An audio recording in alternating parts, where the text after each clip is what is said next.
কি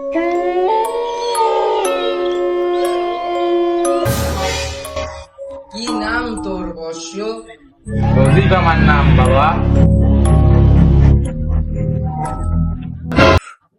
তোর নামের প্রথম অক্ষর এস দিয়ে শুরু, তাই না? বাবা আপনি জানেন কেমনে এটা? হ্যাঁ হ্যাঁ হ্যাঁ বর্ষ, আমি তো সব জানি। তোমার চোখটা একটু বড় করো তো, বড় করো।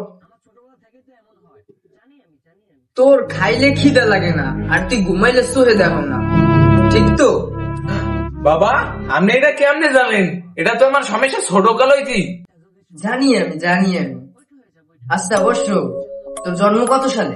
বাবা 2000 সালে। তাইলে তো তোর এখন 25 বছর, না? হ্যাঁ বাবা, আপনি তো সব জানেন, তাহলে আমাকে একটা সরকারি চাকরি পাওয়ার ব্যবস্থা করে দেন বাবা। ওটা হয়ে যাবে। তার জন্য 5,000 টাকা লাগবে। আমার ধ্যানে যেতে হবে। তার জন্য 2টা লেবু, 1 কেজি আলু। হ্যালো। আচ্ছা শোনো, বাসায় ধন্যপাতা নাই, আসার সময় 10 টাকার ধন্যপাতা নিয়ে এসছো। ও, আর 10 টাকার ধন্যবাদ।